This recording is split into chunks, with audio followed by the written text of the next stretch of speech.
Biggie. I don't know. That's your thumb. I'm never going to admit that. Your thumb in the way. What's going on? Big, with I can't believe you what? Oh, my there you bad. go. There you go. All right, fellas, we live already, so we're just gonna bring the show on, man. And listen, we was on vacation, so some of us was indisposed when the race came on. But we got our two ringers in the house, Darius Newman and BJ Morgan. They saw the race. They're gonna give us the lowdown on what happened. Hopefully, Darius that's not his track. He said he don't really like Sonoma. BJ know everything about NASCAR, so he got the tea for us. So BJ, how was that race this weekend, man? I listened to it on the radio, man. There was a lot of crashes going on in the beginning, man. Were they just spinning? Was it the new track configuration, or were they just banging on each other?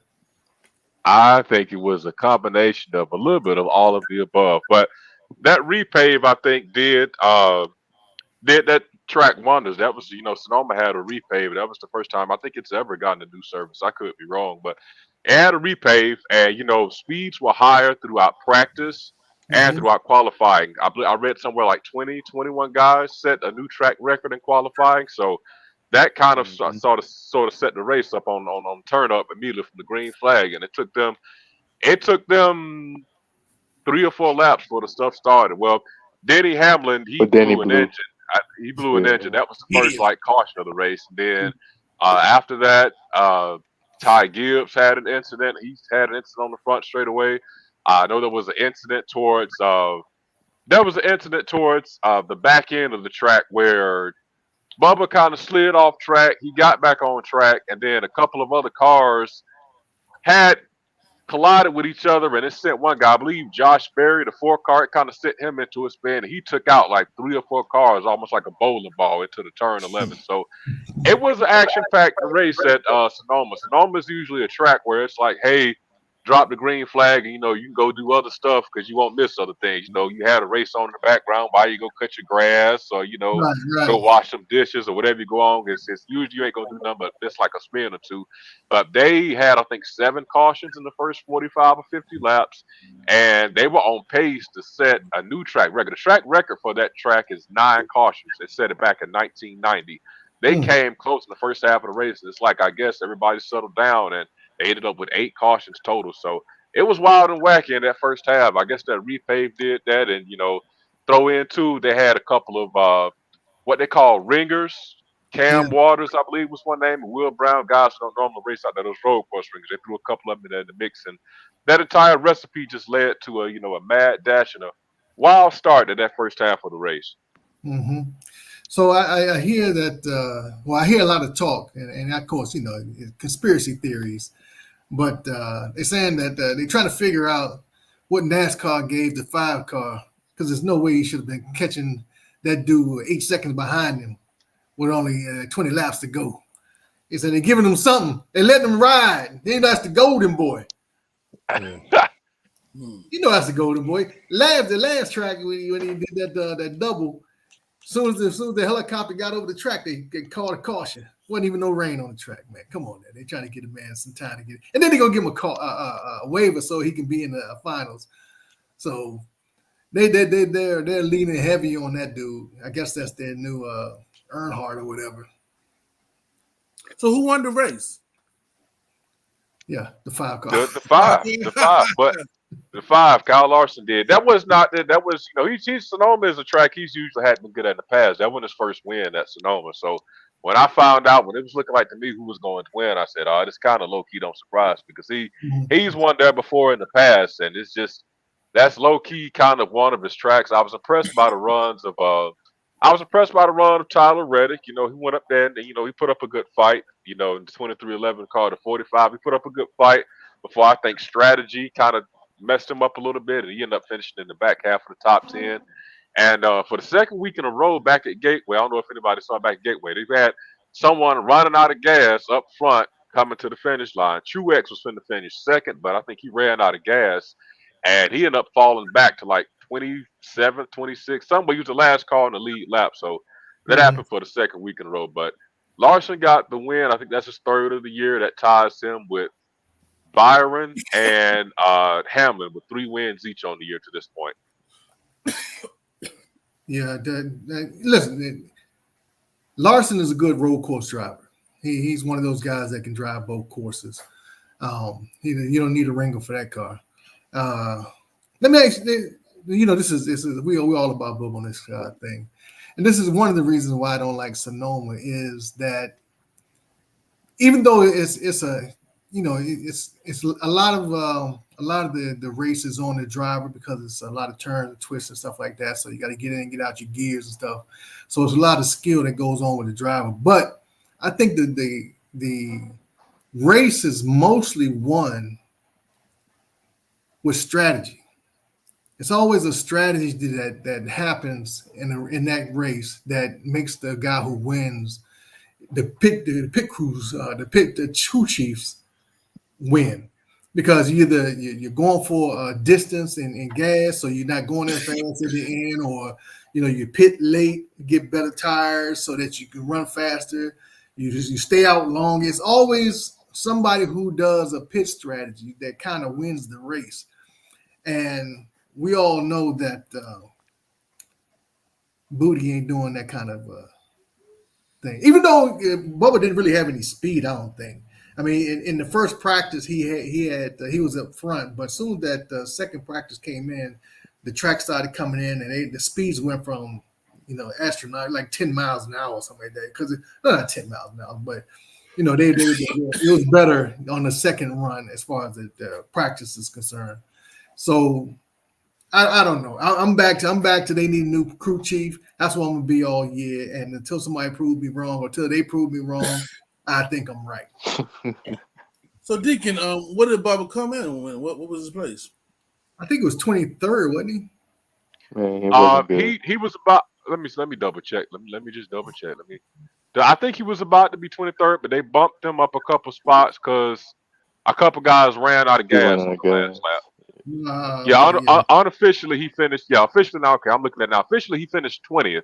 He was about to be 22nd or 23rd, but Truex ran out of gas in the last lap, and I think somebody else ran out of gas in the last lap. He bumped up a couple spots. Well, they still not good enough. Still, I'm glad to get out of that, man. He lost a spot he dropped one in the standings, so now he's number 14. 173 points out in first place. He's really going to have to get a win if he wants to get into this championship, and it's drawing close. The tracks are getting few and far between that he runs good at. So, Man, he's gonna be having a lot of road course. It's about to be road course season. Got the Poconos. So come on, Bubba, man, we gotta turn this thing around. I can now see, after watching some NASCAR races with y'all, I can now see it. I think I understand where Darius is coming from. The road courses are a lot less exciting than the other courses or the oval. I thought the oval was extremely boring when we started before I knew what I was looking at. But then when I see the road course, I'm like, Deacon into that strategy, man. Look at him. Right here, he's a 0.6 seconds ahead, and he's getting closer. I'm like, I don't see anything happening. What are you talking? Oh, you got to keep watching. His pit man is over there. He's ready. I'm like, shut up. But the thing that I am seeing is when they are in the other courses, there's more speed, I guess. Number one, right? I'm saying, unless it's a restrictor race. Okay. I mean, but everybody loves speed. That's what it's about, though. When every time you have to cut, when you're cutting them little tight corners and it slows it down, it's just like you want to see more people passing others than you kind of like, you know what I'm saying? Then you kind of want to just kind of still race in a sense. So to me, I kind of like the old race because you don't know what to expect. But compared looking for speed, Biggie. If you're looking for speed, I'm gonna go ahead and be Mr. Controversial, and you need to watch F1. Oh, I love it. I like F1 too. I like F1. I like F1. I called the fellas and said, "Y'all watching the Indy?" They were like, I was watching it, and man, I like speed. That was exciting. They could pass each other a lot easier. I mean, that drafting thing. And tell me if I'm wrong, Morgan or Newman. that drafting thing ain't necessarily the same with the Indy, is it? Not necessarily the same. Those cars are pulling a lot more horsepower. Those cars are those open wheel cars. They're pulling a lot more horsepower, I think, than the stock cars, the NASCARs. And so they have also too what's called it would take me looking up to fully explain, but I have also a lot of what they call push to pass. And it's basically a thing you press in the car where it gives you a horsepower boost and you can use it, but you only get to use it for so much throughout the race. And it gives you, just a bit of a horsepower boost to help you get on past somebody. You only can use it for so much during the race, those open wheel cars have. And that's what I think what gives them a lot of time a speed advantage over the NASCAR. To your point, what you were saying about the road courses, about them not being very exciting, I low key think NASCAR kind of thinks that, or they kind of thought that too for a while, because for years, between I want to say 1986 to around 2015, 2016, maybe I'm wrong, there were only two road course races a year. It's only until recent years as NASCAR started bumping the number up to 4, 5, 6 road course races a year. There were only two road course races a year. I think NASCAR just tried. I don't want to say tried to hide them, but they tried to. They were the least featured type of track. They weren't something that we just, hey, let's just put these out here like that, like they would the short tracks or the intermediate tracks or the super speedways. For a lot of years, the road courses were kind of the least featured tracks, and I low key think NASCAR either thought that way or had a period of time which they thought that way too. Like, oh, I don't know these tracks. They put on our best show, so we just only gonna run these twice a year. Only in Right. more recent years have they said we're gonna do these 5, 6, 7 times a year now. And it sounds like a money grab to me. It sounds like it could stretch the season, similar to the NFLs. We get one more game each season. We'll probably get another game next year or the year after that. Because as long as you watch it, that's more money and more chance to make some money.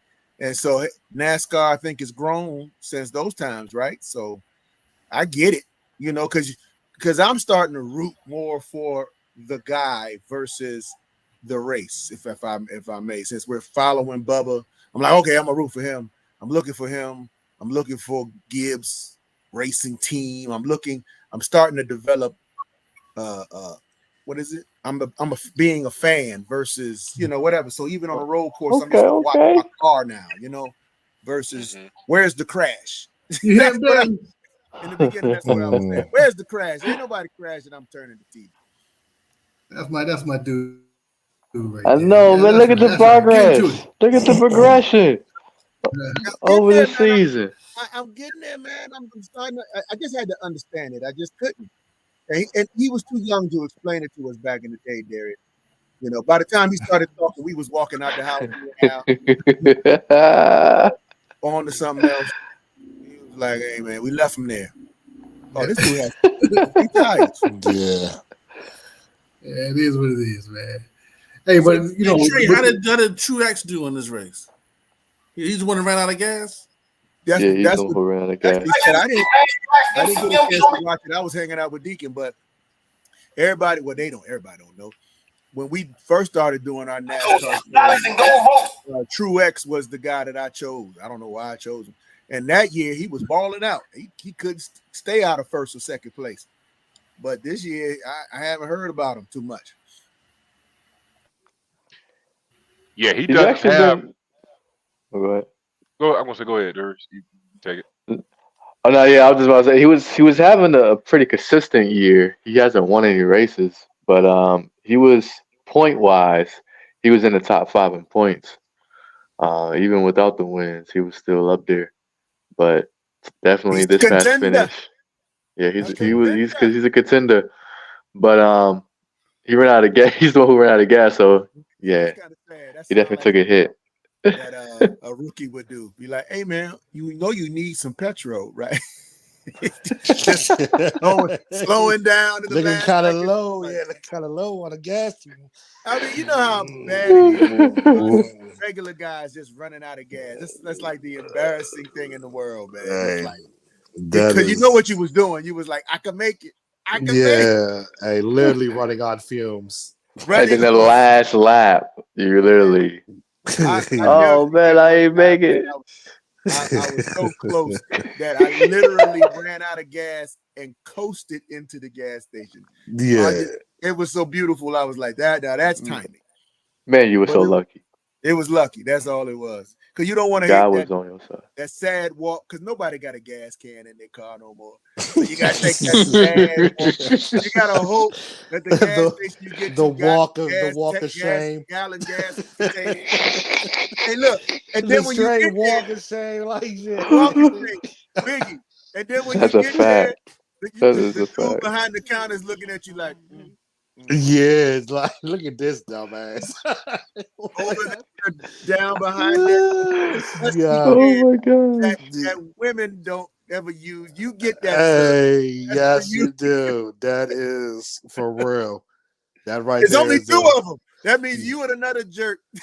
you. You Yeah, know? you on my TikTok list right there. Yeah, they probably out videotaping you like, Look at right, we this got one. fool. We Ran get, out we of get. cheapskate, whatever you call it, cheapskate. Put So $5 in the tank. oh, this is exciting. Oh, Yeah, told you a lot went down them first 40 laps of the race. They just, I don't know, them dudes, I guess it was the track being repaved or them dudes was on edge, but a lot went down that first 40, 45 laps of that race. Mm. Yeah, I could definitely say this was definitely one of my most exciting road course races that I've seen, and I've seen a few of them, which is crazy. I think that Road of America finish last year or the year before last with Ross Chastain, that was probably my favorite one. I mean, the scenery But is yeah, this nice was pretty though. cool. The scenery is It nice. is. You know what I'm saying? I like it. It's just those twists and turns. It's like, it's Th- very rare that you're going to get somebody to pass. You might get one, two, maybe even three passes, but you're not going to get that many. Yeah, When you they got do all you those got they drone need an shots, alternative shortcut that has a ramp. yeah, when they do Yeah, that, that would be no, for nice real, though. it's gonna take you Uh, like an hour to get from one side of the track to another. yeah, Like, put in some Need for Speed type little joints You where you know, can cut the like, you know what I'm when you cut, saying? hey, right. When you cut through the thing and you got to break through the barricade, Yeah, and you be like five, car lengths ahead. That'd be dope. yeah, a little hidden track or whatever. You hit the little side or whatever, you know what I'm saying? To try to kind of cut the lead or whatever. You know what I'm saying? But you take a It'd be chance. even nice, put nitro in people's cars. So you can get a little speed burst. That's what they need. Well, that's what they were saying happened with the F1. Hey, let me ask you a question. What what so as far as the road course is concerned, let me ask you this, because you see road course racers coming into NASCAR, and they always seem to do well on any track, and even in the ovals, they seem to pick it up a little faster. You can look at Joe Gibbs' son, Ty Gibbs. He's a road course racer. Reddick's a road course racer. Uh, Larson's a road course racer. Elliott's a road course racers. Do you think that, and these guys who are always up front as far as being considered being able to win the race, do you think if we sent Bubba, let's say off season, after this year, you take Bubba, you sit him down and say, listen, this is what I want you to do. I want you to, he just wrecked the wall. There it was. Go to a dirt track He's and just cut dude off. practice on a dirt track, enter some races on dirt races, so that you can learn how to drive the car loose and fast, as opposed to comfortable where he is down. You like, give him a couple of years, to get used to it. I mean, I know he when he raced at Bristol on the dirt, he did okay, but that's not the same thing. You know what I mean? That's a prepared spin. He needs to learn how to drive a loose car, and I think he's used to driving a comfortable car where he is exactly how he likes it. You know what I mean? Because I never see them two, Booty and him, working on the car on a constant basis, getting it better during the race. Because to do that, you have to learn how to drive a car that's uncomfortable. You know what I mean? So I that's what I'm thinking. I'm thinking he needs some separate training into a different style so that he can combine his skill set. Because right now it's not working. Now I still blame it on Booty though. I do Yeah. think he needs to look at some type of. He needs to look at something. If they want better results, they got to look at something that they haven't been doing and try to do something different to try to achieve better results. If that is that going to try to run some dirt races to get more skill to learn how to drive a looser car, I think that will help because I know what's his name. Larson does that a lot. I think that's what's got his skill up. He if you follow, if you keep up to like what some of those drivers do throughout the week, I know Larson sometimes is going and he's running dirt races elsewhere, and some other drivers go run other races somewhere throughout the week rather than hey just show up on Friday, Saturday, Yeah. qualify, race on Sunday, and ain't done nothing throughout the week. And you do that, you leave yourself in a competitive disadvantage to guys that have been in a car and have been doing it throughout the week. So I definitely think that might be something that if they decide to do that, it could help at least get him learning how to develop better skill set. Funny story. Now this led me down this tangent. So since we were just at Sonoma, it's related to Sonoma. 1995, Dale Earnhardt, the great Dale Earnhardt Sr., was never a road course racer, never one on one, never. He ran respectable, but he never one on one, never came close. In the winter of 1994, he went and did some type of school and training somewhere, road course racing somewhere. I vaguely remember this or hearing about this, but Dale Waltrip, I heard somebody telling the story, and I heard this story on a documentary and read about it. He went did some training, road course training, came back the next year, 1995, got his one and only win of the road course in his career at Sonoma at in 1995. That was in the fall and the winter of 94 and going to 95. So I believe if you put together the right resources and the right people and put the right time in, it is impossible. It is possible to do it. But like I said, they've got to be willing to put the time and the resources in to see that it happened. Because right now, the results they're getting, they've got to change something if they want to go up to another level. Because Yeah. it's been a few years of this now, and it's like, hey, well, we still at this level, and we want to raise it up another notch. We got to see, we got to try something different. Yeah, that's what I was thinking. And NASCAR's kind of handicapped them a little bit by restricting how many Xfinity races they can race per year. So that kind of breaks it down too. Because a lot of these owners got sister cars, brother cars in the shorter track, the smaller races. That way, they can race on Saturday and get a lay of the land, and then Sunday, they know what they need because they've raced the track already. It's not Right, just a right, simulation. You can't really get that feel in a simulation. right, Deacon. That's what a lot of the OGs used to do back in the day before NASCAR handicapped it. They Mhm. would go, the guys like Mark Martin, Dale Earnhardt, they would, hey, let me go ahead and enter in this Xfinity race back then, of course, called the Busch Series, Yeah, even nationwide in later years. Let me go ahead and enter this race, and I know what I'm doing on Sunday. And Sunday, I can swing a heavier stick than some of these guys that ain't been in a car yet around the track and turn a lot of laps. yeah, yeah. I think that was a bad move back. Well, I know they're trying to promote the young guys and get them more seat time, but I think that made for better racing on Sunday. Um, just because you had more guys who are capable of driving the way they wanted to and setting the cars up the way they wanted to. To me, anyway, I used to like watching them on a like say Bush and that Nationwide because they wouldn't always win. It's not like they would come in and dominate all the time. There was always this one of the guys down there who could run with them. So, and that really told you the next guy coming up too, because when they were racing in the Bush Series, and then you have the NASCAR come down, these guys come down and race in the Bush Series. The guys who were able to keep up with those guys are the guys who got promoted to the next level because they were Right. able to withstand that kind of pressure from a professional or whatnot. They're all professionals, but somebody who's at another level.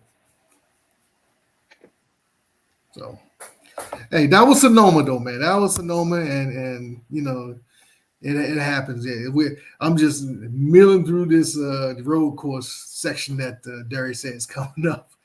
That's, not my favorite, like I said before, man. I got no business in the championship races. I'm just saying, to me anyway. So Hey man, I'm with you. Bring me more super speedways. Yeah, give me those. Give me all them. With all them. Hey, we're going to Iowa next. Newton, Iowa. 350 laps, 306 miles of I can't believe they racing. put a track out there. Huh? I mean, it's nothing but space. Well, yeah, But like, where you going for the weekend? I'm going to Newton, Iowa. What's out there? Oh, it's a racetrack. I'm sorry, I'm done. Let me stop. Probably a lot of corn out there. I was about to say, yeah, they got some great corn on the cob. Cone. And that could be a reason why they put it out there, because at one point, well, I don't know if it's still a thing, but the ethanol, they were trying to push the ethanol pretty good. And I don't know if they was ever going to get it in the NASCAR cars, because they don't run ethanol, do they? I It's just don't straight think gas, so. right? I don't think so. I think it's just straight gas, Jet. but I don't want to be wrong, but I don't think so. Yeah, so I don't know. I guess they put what they once it's out there, it's out there. They ain't digging it up, so they got to use it. That's a fact. It's a fact. It's Yeah, we the, are in Iowa, man. Oh, go ahead. I'm sorry, I was going to say it's the first race for the Cup Series out there, but it's the Xfinity Series has ran out there before, and I think the trucks might have ran out there a time or two before, but it's the first time the Cup Series will be going there. And Bubba is if I go over, I'm looking at some of his past finishes there. He's had some good runs at Iowa in the Xfinity Series. I know it's been a different car in years ago, but he has finishes in the past of Iowa of 9th, 7th, 6th, and let's see, what's another 11th. Trying to see where is this No, other that's one? not all And together. 8th, Not and all. 8th, yeah.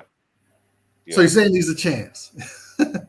He has a Sound chance. like you He got a has chance. chances to run well out there. He's that track is it's a 7/8 of a mile, so it's a little bit bigger than, say, it's got the shape of, say, of a Richmond, but it's a little bit bigger than a Richmond. And yeah, that's probably how. Yeah, that's probably. I remember watching a few races at it in the past. It's not one of the tracks that I just heavily remember like that, but I remember watching a few races like that. It's kind of like a little bit bigger version of Richmond, Richmond Raceway. So you have 2 lanes. You have solid 2 lanes. That I The could raceway? remember. Again, that I could remember. Again, it's been a minute, and I don't know how these next gen cars are gonna race at that track now. Those were Xfinity cars from back in the middle part of the last decade, 2014, 2015, and trucks. And these ain't these new next gen cars. These new gen next gen cars. I don't know how they're gonna take to the track. Yeah, that's true. If it's anything like some of the short track racing that's been, it might leave much more to be desired. But we'll see. Yeah. You haven't been a fan of the short track racing, I see. What's up, Hulk Some TV, of it. man? We appreciate Some of it. Bristol's been cool. Yep. Yeah, Bristol was cool. Hey, Darius, are we gonna get 3 lanes? 3 lanes this week, or 2 lanes, or what we gonna get this week? I haven't even seen this racetrack in person, or not in person, but on TV. So I'm looking forward to see what it looks like. Yeah. But it sounds like you can only get 2 if it's like Richmond. Yeah, I mean, you normally have 2. You don't race around 3 all the way around. You get sometimes a bigger track normally. Yeah, but it'll get some racing. It'll get a little racing. Yeah. A right, 3-lane one is like Michigan, Atlanta, like Talladega. Kansas, Talladega, like the bigger tracks. You'll see more of those 3, like a mile and a half tracks. All right, fellas, we're gonna go ahead and cut this off. We're going to check it next week with Iowa and see if we can get a better result for Mr. Bubba Wallace. Yeah. We're gonna move on to the Wizard show, but Darius, man, we appreciate you. Stay around if you want. BJ, you can stay around if you want, man. We talk, a little Wizards. And hey, listen, we appreciate everybody popping on for this show, and we're gonna move on to the next one.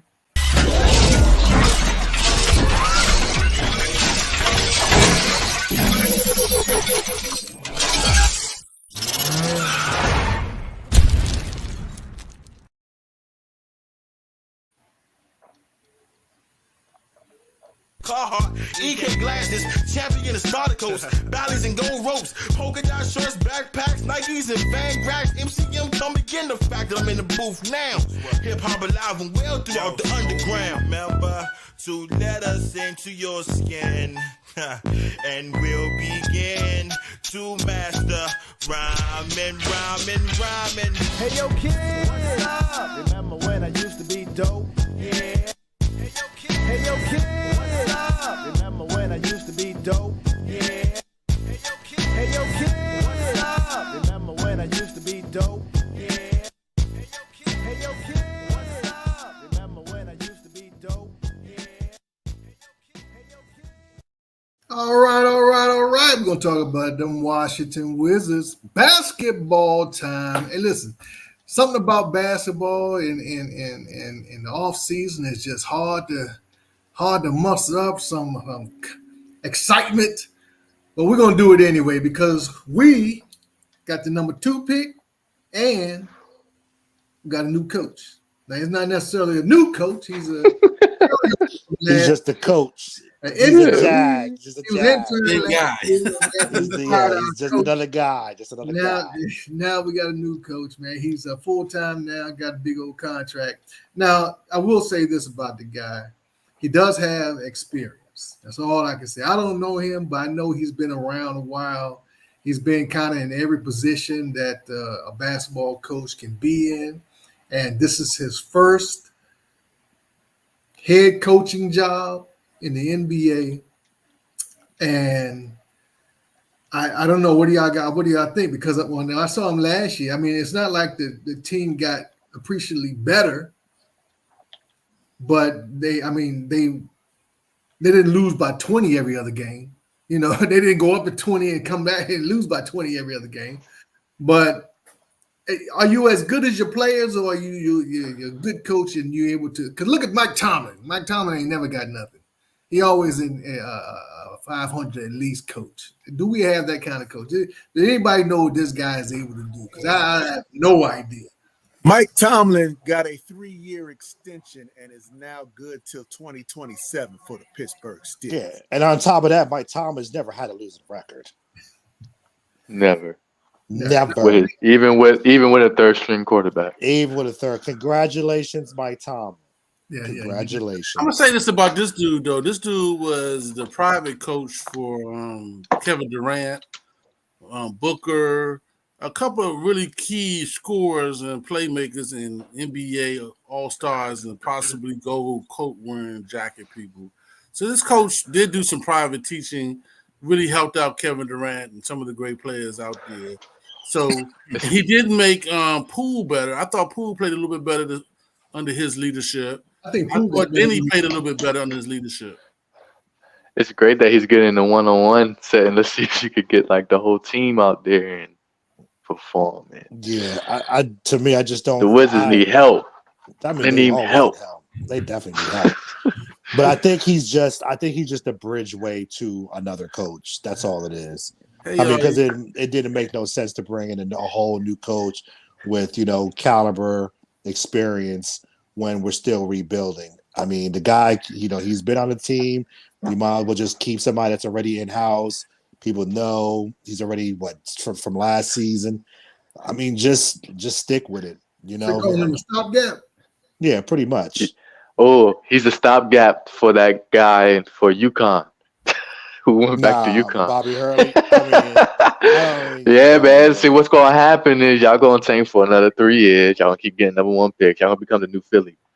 I mean, but that's what they said, though. Hey, that's the plan, Darius. That's the plan. I've heard. And then look, Hurley going to have a stars. He's going to see some young talent that y'all going to get. That's the plan, like you said. And then he going to come back. But that's if we want Hurley, though.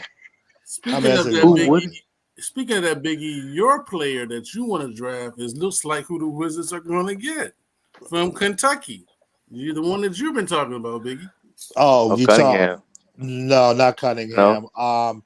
That is what's his name? Oh my gosh, I can't get his name Shooter. out. Yeah, from Kentucky. Cunningham? No. Huh? Oh, you're talking about Shepard? Shepard. Yeah. Shepard. Yeah, there you go. Yeah. Shepard looks like he is the consensus number 2 pick. He is. Nah. Hey. Y'all stop. We ain't picking no. Stop it. Okay, let me. Hey, I guys. feel let me bad. go He's the ahead- number 2 Hey, Al, pick. deep dive it, Al. Deep dive it. Deep dive it, Al. Let me send. I'm gonna send CBS draft pick to Deacon right now. So he can, I mean, everybody sees the. My thing is though. My thing is, like, the draft is weak this year. It's not. It's not as if you have some star stud, except for the number one guy coming in, and even him, they're like there's still questions on him as well. So it's not as if you have a solidified lockdown number one overall coming out like, oh yeah, this is the guy for our future. I mean, everybody in this draft is nothing but a bunch of role players in a sense. You know, we probably won't see well, another. Yes, The yes. only person that You're that gonna see a I'm gonna tell Luka. you right now, the only person that everybody's really waiting for is the guy that's going into Duke next year. I mean, that's going into Duke. Flag, Cooper Ooh, Flag. yeah, Cooper That's the Flag. only. That's the only thing. And right now, that's why the Wizards are going to tank next year because they're going to shoot for Cooper Flag. Now, I don't know how. You know what I'm saying? He ain't I coming don't out know. after 1 year. Yeah, he's coming out. He'll come out next year. He's gonna as soon as he goes to Duke, Oh, he's coming Cooper. out next year. Cooper Cooper's coming coming. out next year. Well, Cooper's coming out. I've seen his I tape. bet the farm on it. No, he can play. I seen him play. Let's see him get up the next level competition first before we Yeah. crown him as the number one pick. But no, seriously, because every draft Cooper. has a couple of players that are in the back half of the first round that you didn't see coming. You know what I mean? They're there and they become players. You know, they become, some of them become stars. So let's not poo-poo this draft just yet. You know, not just. I mean, yeah, there's always a hidden gem in this draft. But I mean, as far as in like the Wembanyama's, the people there's, what I'm saying, LeBron's. I mean, yeah, you're not. It's not. This draft doesn't have that. You just got to find it. Whereas in Go ahead. No, I was Yeah, just you gonna ain't find a guy who's gonna develop where like a Jimmy yeah, Butler type of development. yeah. Now Cooper Flag, the hype has been on him for the last couple years. You know what I'm saying? So that's why I'm saying like this draft is, you're gonna have to find it. Whereas in, there's no hype to anybody coming out until Cooper. So of course we're gonna tank another year because they already said it. I heard there was like a little kind of like hidden message.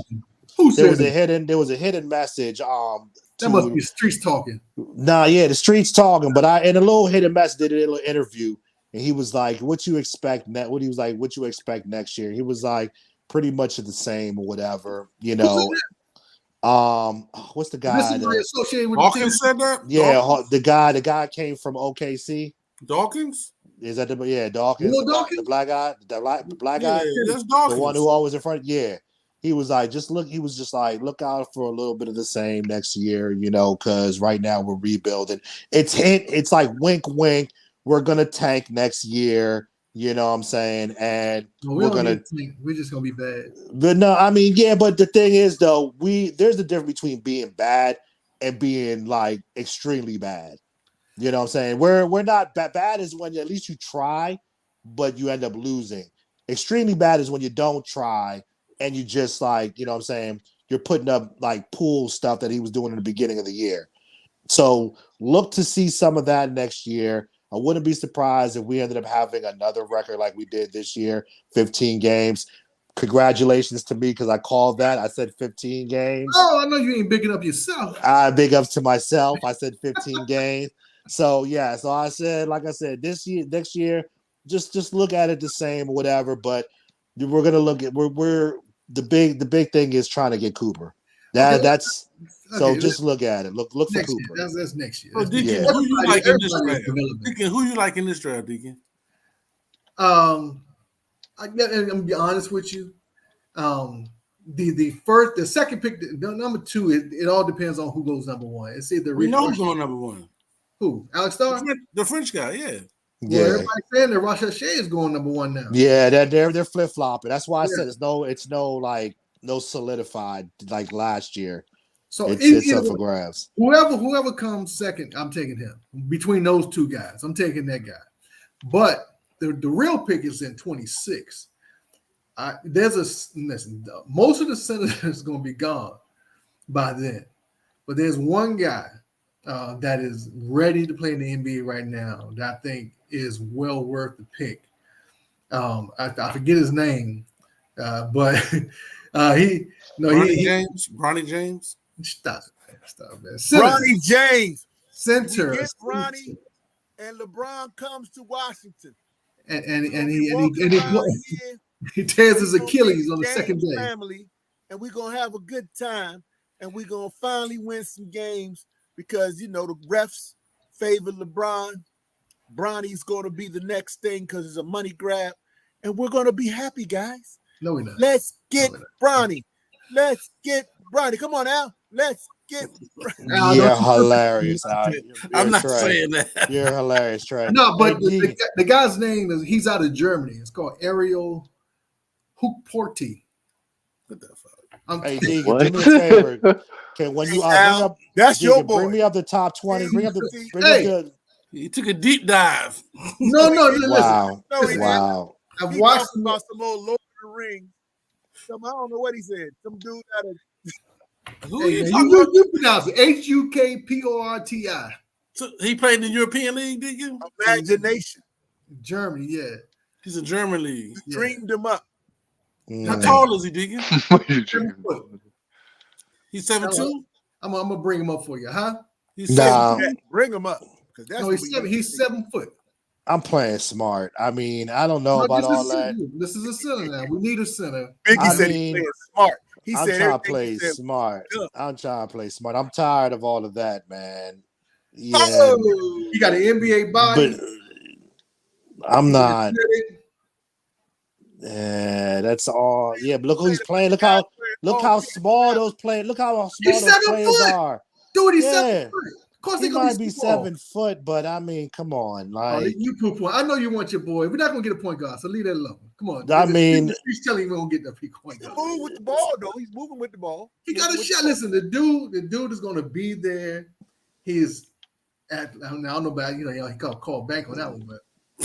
let's show his bad. Let's show the bad parts of him, though. We're only seeing the good. Ain't no such thing as bad highlights. Hey Trey, he might be. There's always bad highlights. Biggie want to always bad highlights. Biggie want to see him, at the club and hanging out. So where would you take him? I mean, where would you take him? 26. 26. All right. Yeah. So do me a favor, Deacon. Put up the top 25. Put up the top 25 first round picks. Top 25. Top 25. Top whatever. The first round. Give me the teams of the first round. I tell you what, Biggie, do you like your boy Shepard? Because I'm gonna tell you right now, this is what basically what I would do. Okay, I would look to see about trading one of our players, because right now we have a jam at the 4. We have way too many players at the 4. So I would look to see about trading one of those guys. Ooh, Kuzma? The 3 and the 4 is like they're interchangeable because you got Kuz, you got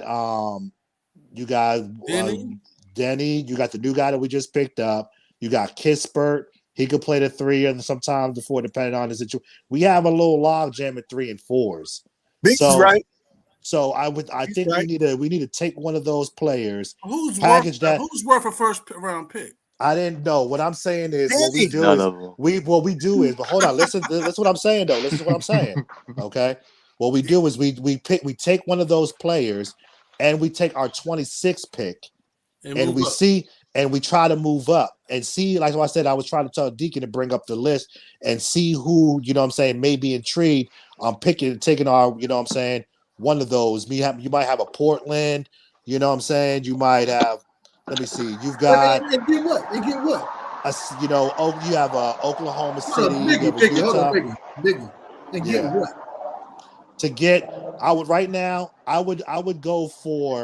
I would keep our 3rd. I would get Shepard. Okay. But if you guys don't want Shepard, but I would get our center. But the thing is, I would get Edie. You know what I'm saying? Because Edie's come on, man. Edie in a double, you might think so, but I'm I'm okay with Edie But I'm I not. would get him in the. Okay with I would Trey get Turner. him, but I would get him in the middle. I would get him somewhere in the teens, though. Like if I can trade up, if I could get somebody like Chicago at 11 You would give away or Kuzma to get 14. Edie. Not to say Kuz. I said I would give up maybe like a Kispert Nobody wants or Kispert. huh? Nobody wants anybody else on our team. You could get. I mean, you could get package Kispert and our that last number one. That last number one. We could 26. package that. Our 26. We could package that. And you say I mean, Portland that's don't not. want, you say Yeah. Portland don't want that. So I mean, we could either give Man, that big point. I ol' mean, he's a shooter. He's a shooter. He's a spot up shooter. So I mean, Kispert? somebody, yeah, shit. Kispert is sneaky deadly though. When he's hot, he's hot. You know what I'm saying? And believe me, somebody will pick up Kispert. When has he ever been hot? Don't listen. Y'all looking way too much into that one. Hey, he's gonna be like Gafford though. He's gonna go somewhere else I'm and be trying on to the tell finals. you, man. I'm trying to Oh, Every and recent we got Darius rid of dropped the bomb, Deacon. Darius don't know what you're talking about. Darius dropped is an Atlanta Falcons fan. Darius You dropped the bomb. you I don't give a even know why team he Rock like dropped sport. it. He still dropped Portland. He Give dropped somebody the like bomb just to do that. Hey, Yeah. Stinky, listen, Darius stayed on to co-sign you because Darius don't belong on here right now. But he came on to co-sign you. I love him, but he co-signed you on that. Hey, yeah, what player left the Wizards and didn't just do went bad. and kept stinking it up? Exactly. Every That Wizard that he Davis goes to. shorter than those that went and balled Davis out. Davis The Berkey. laser. But I mean, he was a bum when he came here, though. He was a And that bum when he was 7 came years here. ago. That was like 7 years ago, wasn't it? But come on, other than that, everybody else put up numbers when they left the Deacon Wizards. is right on that. Hey, Biggie, how about the Panda? The Panda stunk it up. But that's because, you know what I'm saying, Panda we got Panda hurt. he's not just that though. I mean, on top of that, he's Bradley playing, Beal looked terrible with ball last year. dominant. He's playing with ball dominant players. So you're not gonna he wasn't gonna get Bradley all of looked that. terrible. Bradley, yeah, of course. Because Bradley's not getting the ball like he should. You know what I'm saying? Anytime you can use the hurt moniker, you can't call it. That's what it is. It's kind of like playing spades. It's like, do I have the big joker or do I? Because that's what he did. He's like, yo, get it.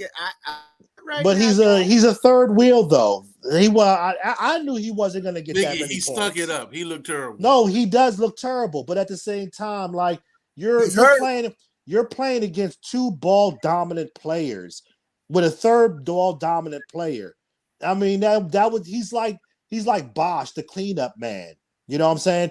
But see, Dinwiddie with some place to play. But he's not. But Dinwiddie was a star. He was starting and he was basically just chucking them up. I mean, you can't go from shooting the ball 30 times, 40 times a night to shooting 15, 20, about, you know what I'm saying, 20 times a night. You're not going to get in a rhythm.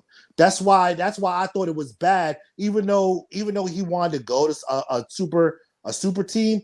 I just knew he wasn't going to make it for the simple fact, like, if he's not a number 2 player on that team, he's not going to be efficient. He can't be a third person because he needs the ball a lot more to get into rhythm. That's just like Wall was. If Wall gets in the rhythm, then he gets in the rhythm. He's got to, you know what I'm saying? Go ahead. No. I'm letting him talk. I know Biggie Steve's passionate about what it is. No doubt. And I'm not taking anything away from that, but I'm going to go ahead and say this. Go ahead and take away from No, I'm not taking anything away from it. I kind of agree. Everything has to do with our pieces. We get pieces, and we hand pieces to Bammers who don't know what they're doing. Mm-hmm. You said it, Deacon. Coaching and managing. Does our manager stay out of the coaching aspect? Can the coach actually coach? Do we have a prima donna on the team, which was the Panda? We didn't think he was because Bill was the prima donna. I mean, Wall was the prima donna.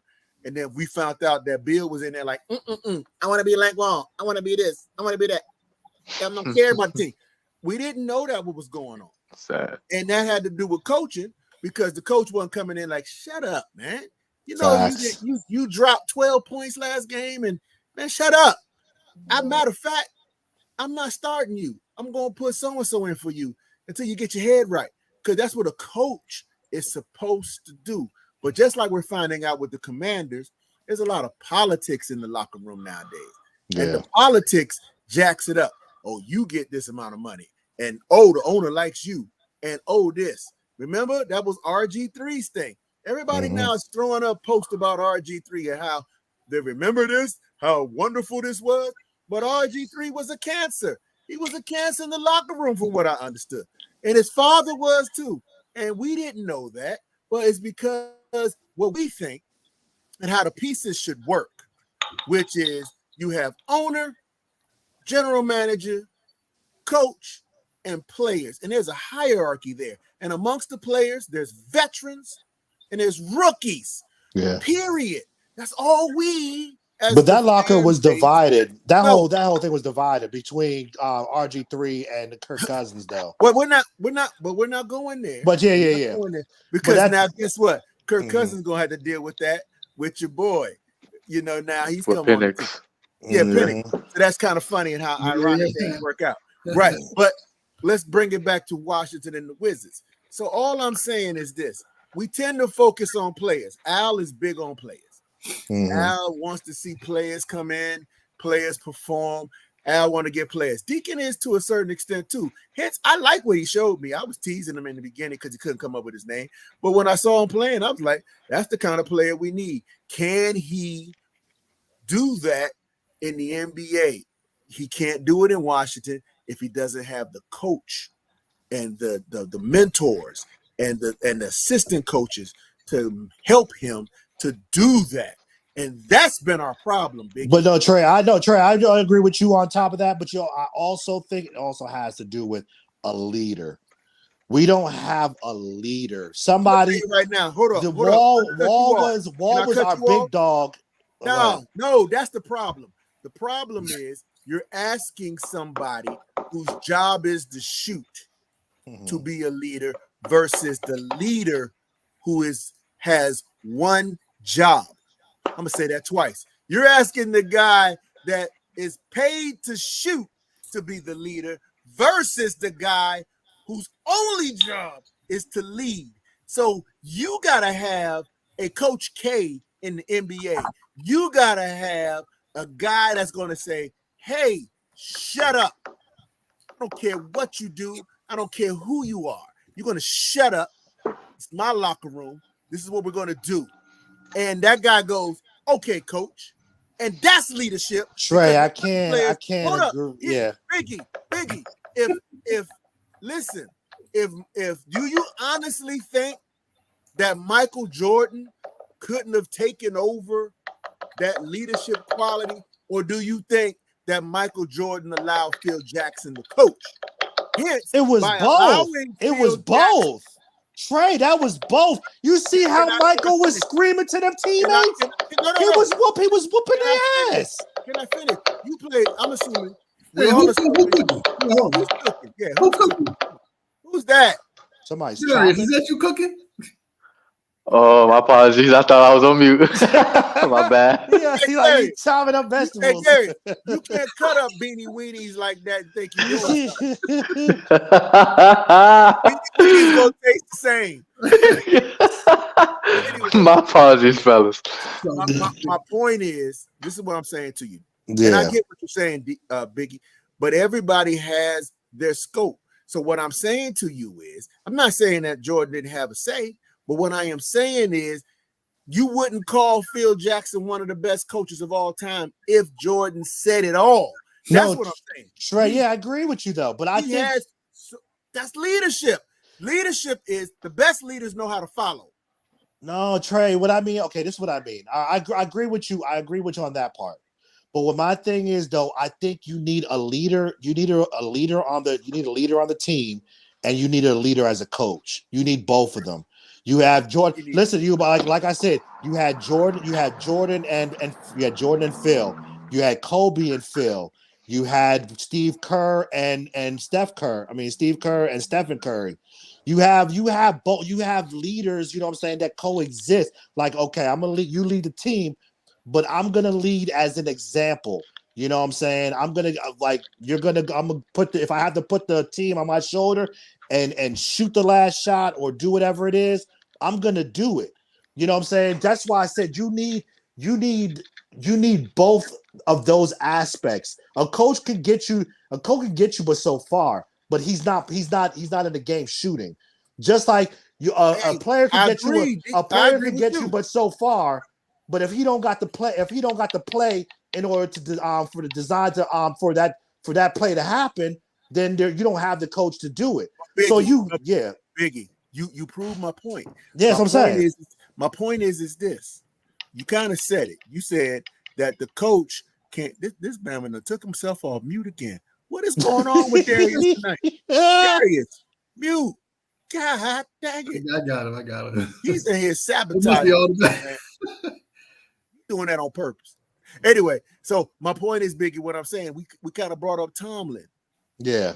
And Tomlin is a coach. He's a leader.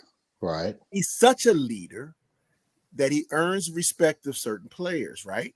Yeah. And I can't think of anybody that Tomlin ever coached. Even the what they call him? Big Ben. Nah, Ben was a Madonna. Ben was a Madonna. But he wasn't overshadowing Tomlin's leadership. But he also played a big part for Tomlin to get that chip though. My point, listen, this is my point. My point is Tomlin had enough resolve and coaching acumen to not let a prima donna, to not let a owner's butt buddy run his team. This is why I say coaching is important. And guess what? Don't believe that coaches don't allow certain players to go further. Like, oh, go ahead. Continue to do what you're doing, because he knows that peer groups motivate more than authority figures. Yeah. That is a scientific fact. If we in this room say, hey, we all going to go over here to this, versus I telling you, or somebody was over us saying, well, you're going to go over there to that, we're going to probably be like, nah, I think I want to go with my boys. That is something that is just a psychological understanding. Even in the military, they do that. The sergeant is out there. He gets an order. You don't think he goes, hey, Johnson, listen, we're going to have to charge this hill. I'm going to need you to talk to the fellas. And Johnson, go talk to the fellas. Is a little different from the sergeant says, we have to charge this hill coming from company command. That is different. It's the same result, but it's different. And so what I'm saying to you is that leadership has to do with mentoring. It has to do with the basketball IQ. It has to do with also meeting the players, not talking at them, but talking to them. That's what Phil Jackson did. Phil Jackson's whole thing was like he invented something new, or there's some science to how I communicate with these Negroes. No, it was just that he was a half decent dude and he knew how to get them to do what they needed to do. That's all it was. He wrote a book and made millions of dollars on making people believe that he had some science to doing what he was doing. Phil was a smart dude, though. Phil was a smart dude. He was a former player who knew what the locker room looked like. And when Phil played, is he in the Hall of Fame conversation? He should be. No, he shouldn't. As a player, he created the triangle. No, as a player, no. As a coach, okay. But here's what I'm saying. That is what I'm trying to tell you. As a player, he sat there and he was cerebral enough to look around the room and say, oh, if I was a coach, I would. And if I was a coach, I would. It's like all of us in this room. We all at our respective jobs. You watch your supervisor and you would say, you know what, I'm going to do this different. If I was supervisor, I would do that different than I was supervisor. And that's all Phil did. Phil got that position and was like, oh, well, this is what I need to do. And it worked. Yeah. That's all, Biggie, which is why going back to Deacon or Al, who was the coach we always said we wanted to get? That everybody was like, nah, he couldn't do it because he didn't do it someplace else. Who was the coach, Al? Who was that coach we always loved? Was it Rivers? Yeah. No, it was I wanted Mark Jackson. Mark But Jackson. yeah. Mark Jackson, same guy. Rivers. He and applied Jackson. for the Wizards job. They decided not to go with him. But we Yeah. wanted Rivers because we felt like he was more of a Jackson. Where you get that from? I mean, not a Jackson, but we wanted Jackson because we feel like he was more of a what you call it? Who I was talking about. My point is, Zen master. coach. Yeah, the Zen master. The coaching is, I got to reach these players. I got to develop a leader, and I got to develop a leader because it's all about it's a chess move. So I got to develop a leader that also believes in me. So that leader might not be the best player on your team.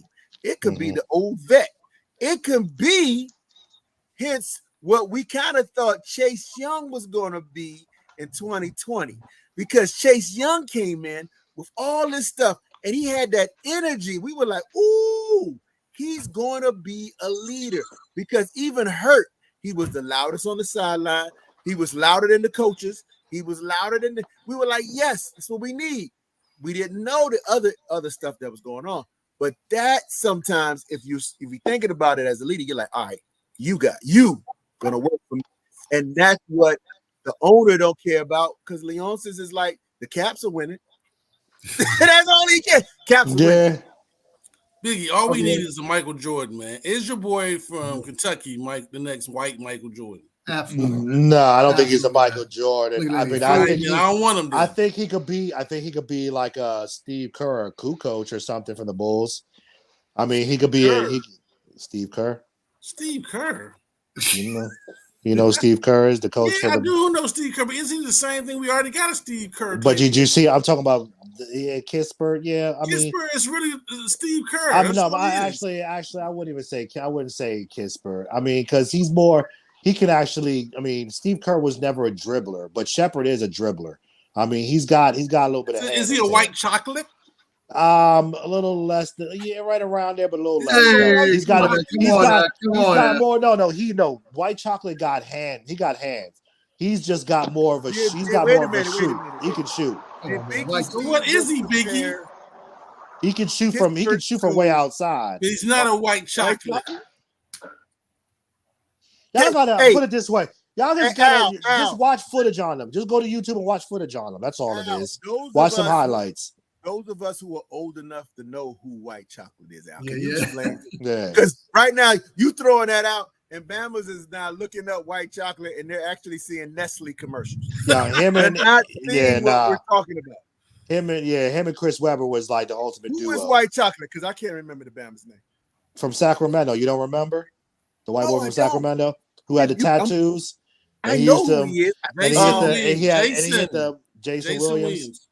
And ladies and gentlemen who got this far, please like and subscribe, because we really do need you to do that, because we know we're talking about Wizards, and we know we got Biggie Steve, who's the epitome of the ultimate optimist. Please like and subscribe. But Jason Williams, look him up, folks. That's white chocolate.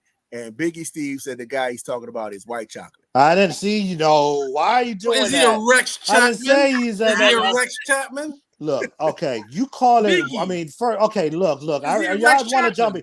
Watch his YouTube video. Watch his and you decide, and then you decide who he is. You decide who he is. You decide. Is he Rex Chapman? Watch his game, and you decide who he is. Is he a JJ Redick? He's better than JJ Redick. He's better than JJ Redick. Big, are they gonna show me the low lights too? Because I show you the highlights with other dudes. Yeah, they got some low. They got some low lights. They got some low lights in him too. They got some low light. Like sometimes, and the thing about him, and they say what his lows are, is sometimes instead of like shooting, he'll dish it off. He'll pass instead of shooting, like when he should just shoot. It's like he's over passive. That in a sense, it's like, dude, just shoot the ball. You know you got him. He looks like Bobby Hurley. Nah, he's and he plays defense. And he plays defense. They showed the same highlight twice. I don't know. I don't know. No, you looking at the wrong. I don't know what highlight you're looking at. Look how that stroke that he got right there. Is he Bobby Hurley? No, he's better than Bobby Hurley. He's better than Bobby Hurley. How tall is he? He's 6'2", 6'3". He's 6'1". 6'1", 6 down. Say 6'1", 6'2". He's 6'1". He's listed as 6'1", and you know they put an inch in there. I don't know. But I mean, he's a shooter though, man. He's a Is he shooter. Mark Price? He's better than Mark Price. He's better than Mark Come on, Price. man. He's better than Mark Price. Come Is he on. Craig Elo? Oh, see now you're okay, Al. Okay. Yeah, okay. See, he's better than the Bird. He said Craig He Elo. said Craig Elo. He's better than John. Nah, I always say he's better than John Stockton, but I mean, he's got a shot like John Stockton, though. Is he better than Dan Marley? Yeah, he's Is it better this than, guy? he's I know better than he's Dan better than Marley. this guy. I remember that guy right there, right? White chocolate. Yeah. But the thing about White Chocolate though, he wasn't a shooter though. I mean, he was a great passer, but he wasn't the best shooter. He's though. a point guard. He's not a shooting guard. Yes, yeah, but still, point guards can shoot nowadays. Look at these dimes he's dropping. Look at the White Chocolate dimes. Look at him. Come on, man. Come on. He was good. Come on. You didn't have to. Yeah, he was one of the greatest shouldn't have passers. done though. that. I'll give it to him. You should have done that. People are now unsubscribing right now. They're like, wait a minute, who's this guy? That pass They off look- the pass off the elbow that he gave to on, Chris man. though was incredible. Oh my God. Hey, they going to Amazon right now and looking up Jason Williams posters Oh, and man. unsubscribing. Look at this. Don't ever talk about this guy again. That's what they basically saying. Watch this. Falling down. Give me that pass. I'm still passing. Wow. Yeah. Excuse me. Look at that. God almighty. That dude was nice though. He was. And So- look, and unsuspecting because it was like, oh man, I got you covered. Yeah. And he played a long "Do you time now?" too, though. He played a I long don't time. plan to shoot. I don't plan to cross you up. I don't plan to run past you. All I'm going to do is watch the dude that's coming from behind me. Oh, there he is. There's the Half ball. court die. Yeah, I'm glad he got a chip too. I'm glad. Even though he had to go to, His whole highlight film is him not shooting. Yeah. yeah. That number ain't shot a shot yet. That's what I said. He was the greatest passer, but wasn't the best shooter though. But going to Deacon's point, everybody got to play their position, man. And the position of the point guard is the call to play, give up the rock. His assists is what it's all about. Yeah, but do you know why? You know why basically he didn't get a chip with Sacramento? Because people started figuring that stuff out and it would lock him down. He got a chip with Miami, though. Yeah, he got a chip with Miami, but he wasn't the starter, though. Thing is, though, when you're a point guard, you're going to have to shoot somewhere, especially when you get to the playoffs. You're going to have to shoot. Get that. You got to be a dual threat in any sport. You're gonna have to shoot, and that's why he never won it. So I want to know is He had them handles though. what is Shepard from Kentucky? Is he this right here? Is he He's a Dan piece. Marley? He's a piece. He's a piece. He's Dan Marley. He's a piece. You want to pick a piece at number 2? Yeah, a piece. A piece that can get you where you need go. Well, I want the French think guy. we all then. agree. I want the French guy. Then. He's a piece of the I pie. want where the you French need go. guy. I French think we guy? all agree. Biggie. Yeah. If he's not white chocolate, I want the French guy. That guy that we just saw, White Chocolate, was who you said. If you stood on that 10 toes down, Biggie, I would have told these Bama's to shut the hell up and let's go with Biggie's thing. But you kept saying, well, vacillating. And All I right, was well, like, wait a minute. Well, let's see how these people turn out. I mean, there's a chance we not get You him. didn't but say let's Rex just Chapman. see. You didn't Let's say he's just a Rex see. Chapman. He didn't say Let's Rex just Chapman. see. And Deacon, all he got to do is pull up Rex. Oh, man. Okay, pause. And I'm gonna tell you right now, I remember Rex was no white chocolate. I would tell you that right now. Not even close. Not even close. All right, we're gonna do this real quick. It's less exciting than the NFL draft, but we're gonna do it anyway. Let me restart this giant. So I got it on the regular joint, so we're just going to regular speed. So the first pick was Alex Starr. So who Biggie? This is where you want to get your boy, Mr. 6'1" out of Kentucky, freshman. Yeah. I mean, you don't have to get him. I would get him. I'm not picking him. I'm just talking to you right now. Yeah, I would pick him up. I'd pick him up, and I'd look for a trade. I would try to look for a trade with somebody else and get rid of like Kispert or something. But if he, so we're talking about getting rid of Kuzma for some draft picks. But the thing is, I'll tell you right now. Speaking of Kuz, the only thing that right now people are talking about is Miami Heat, and they're talking about trading Tyler Hero for a one-on-one trade with Kyle Kuzma. Then you got Oklahoma City, which is saying they'll go ahead and give us Josh Giddey, you know what I'm saying, and maybe a cap filler and a future first round pick later on. Hawks said they'll go ahead and trade DeJounte Murray and maybe a little bit of more assets or something and a second round pick in order to acquire Kuz. Then you got Golden State, which said they'll go ahead and give us Andrew Wiggins and Moses Moody and some other assets and maybe a second rounder. Then you got the Sacramento Kings that said they'll go ahead and give us Davion Mitchell and some capitals and a first round pick and for Kuz. What do you think about trading Kuz for the big cat? I do it. I'll do it. Yeah. Well, out of those trades that you said, I take the Golden State one, man. I take Wiggins. Is that possible? We could get Big Cat for Crew? I don't think. We wouldn't. I don't think so. The only reason I said that is because first, well, no, that ain't gonna happen. They would want three first round picks. Stop it, man. Yeah. I mean, look what they Gobert. I mean, look at Rudy. They gave 3 picks for Rudy. I mean, they're gonna want 3 picks for Cat. But they hurting for that. Not really. I mean, they went far. They went pretty far with both of them. You ain't gonna win like that. All right, so I'm picking Rosh Hashanah. Just with all that said, man, you got to take this guy. You got to take. Remember, we're building, man. We're not trading for a team, man. We try to build a team. These guys, nobody on our team. You see who we got down here. We got so many centers though, and then we got that foreign center that we got that's still overseas. Like Rashad Holmes is not a starter, nor is he a second. Okay, let's be honest. I mean, I get it. Bagley's a second. And those are the 2 centers we have on the team. Oh, we got Tristan Volts.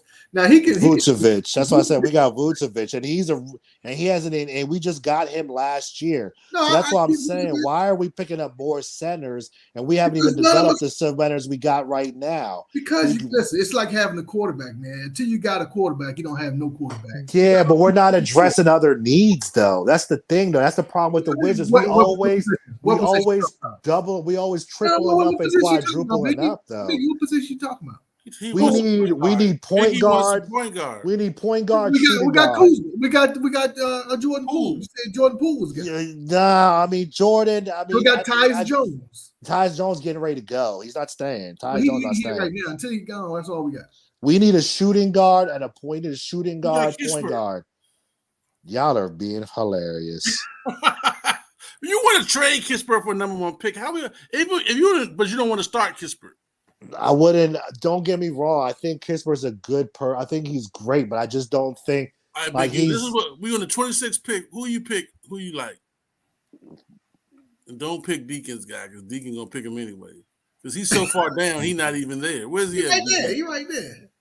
Oh, Deacon, he's too far down, Deacon. Woo. Yeah, but this dude's 6'9", he's 6'8". He's the next 7-footer. Did you see? Who's taking? Where's Bronny James at? Go to the guard. Put the point guard in. Put Bronny James in. Where's Bronny at? See, most of the guards are gone though. Where was what's his name taken anyway? Where was Shepard taken? At what team did he go to? Go back, Deacon, see where Shepard went. I think he went to right here, 3. Told you they were gonna. I'm telling you, somebody's gonna pick him up.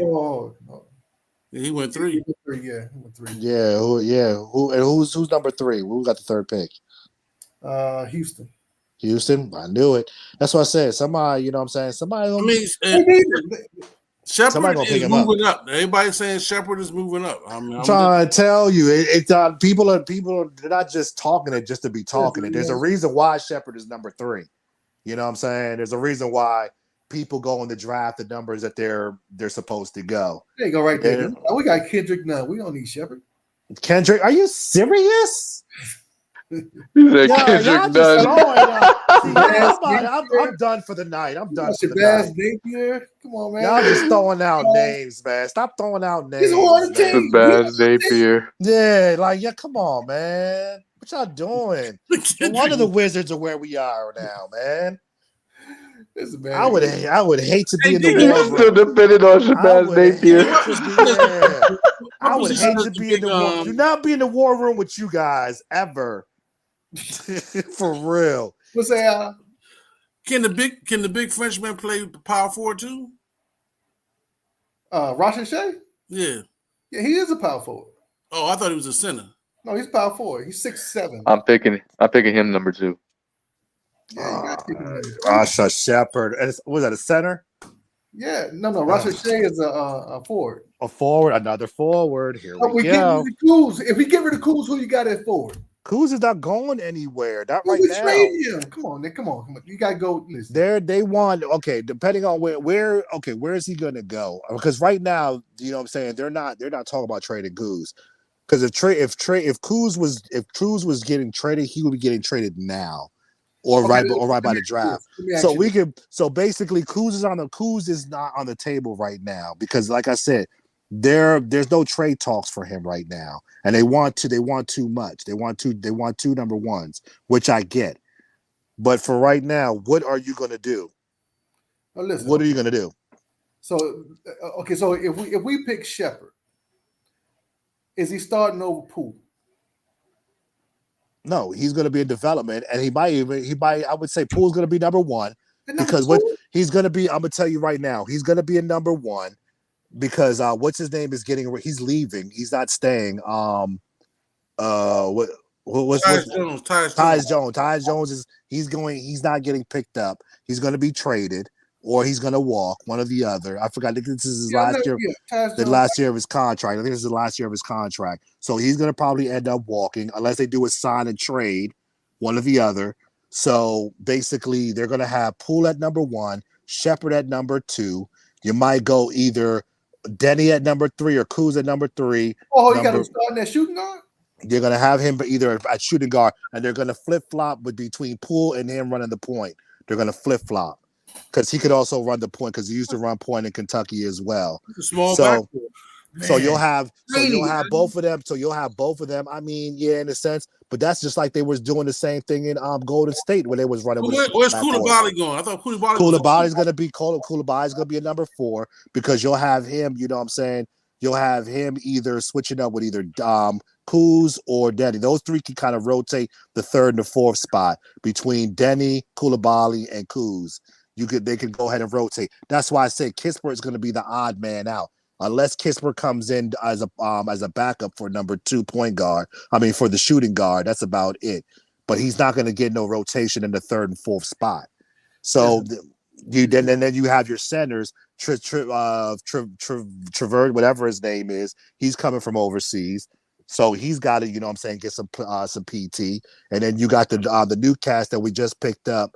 You know what I'm saying? The one that's been putting up numbers in the last couple of games of the season or whatever. So I mean, we got 2 or 3 centers to kind of work with right now. And if not, like I said, we can always like trade up or whatever and get rid of one of our players, package that with the number 26 pick, and then move up in the draft to get a center.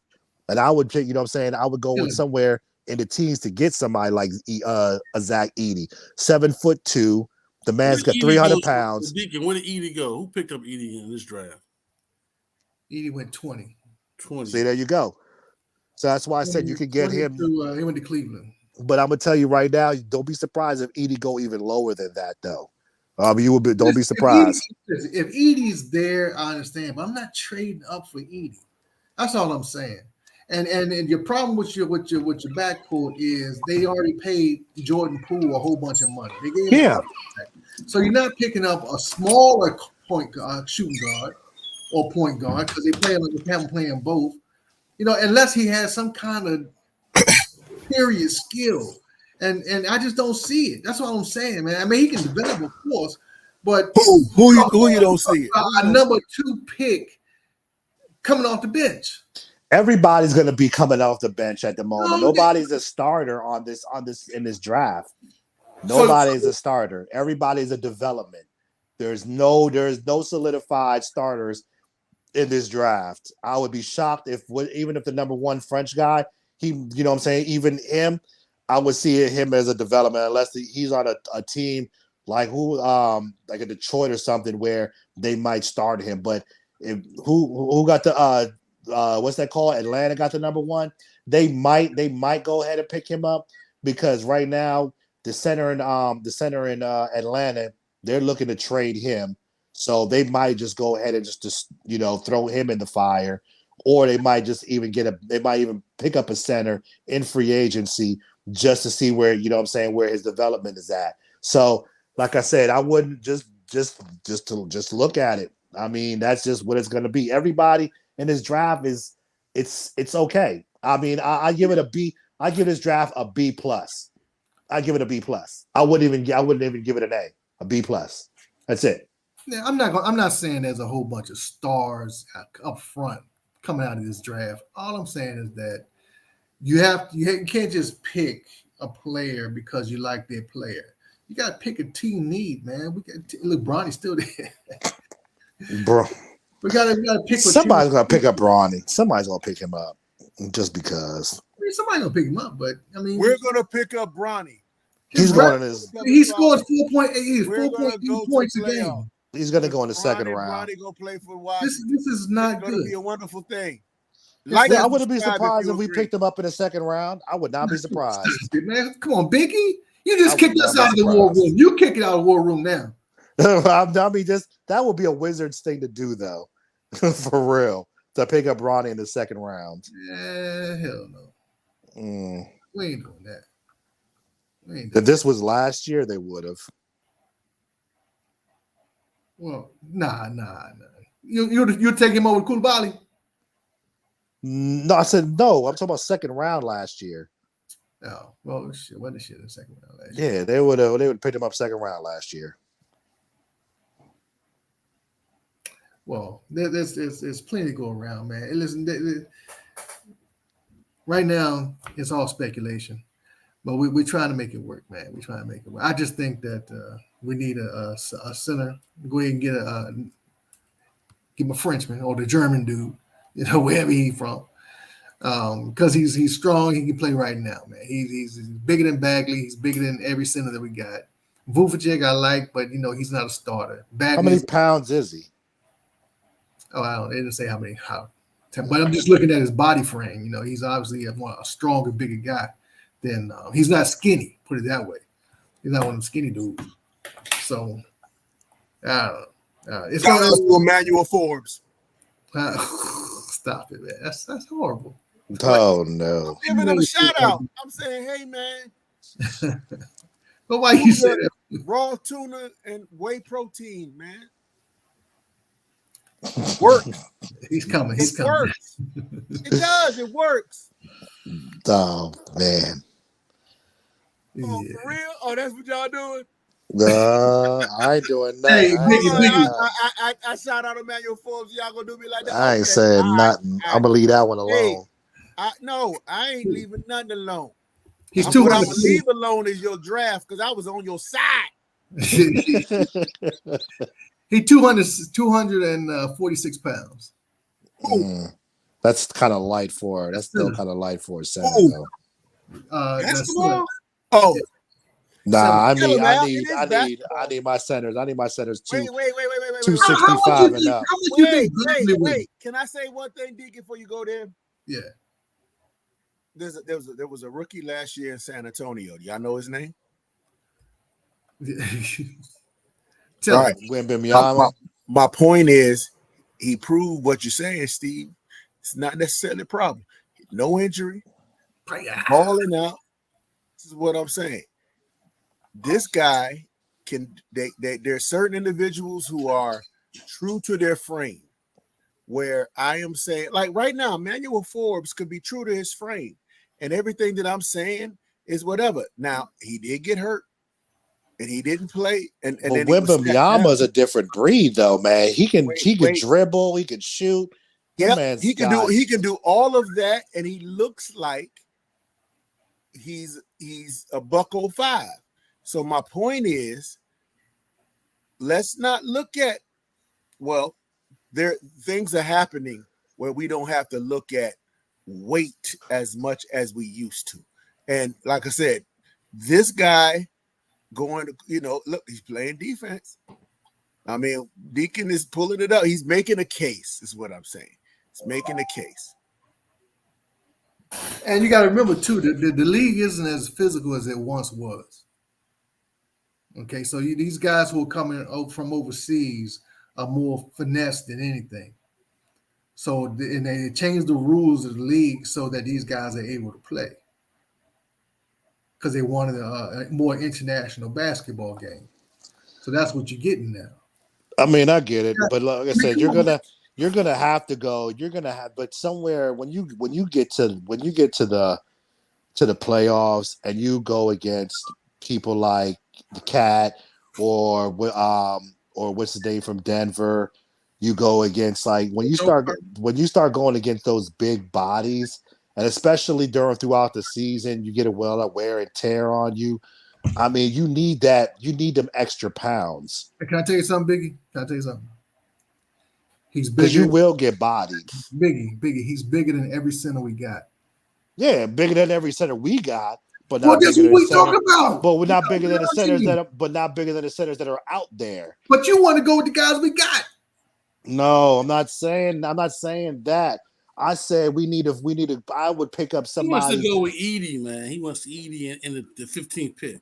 I would but Edie's got 300 pounds on him. He's got Shaq pounds. Shaq was about 300 pounds when he came out. Edie does not move like Shaq. I said he's got the pound, but he's taller than Shaq though. He doesn't move. He's not athletic as Shaq. He's not athletic, but he's more pure shooter than Shaq was. Okay. That's way better. You got 300 pounds of Shaq, but a pure shooter.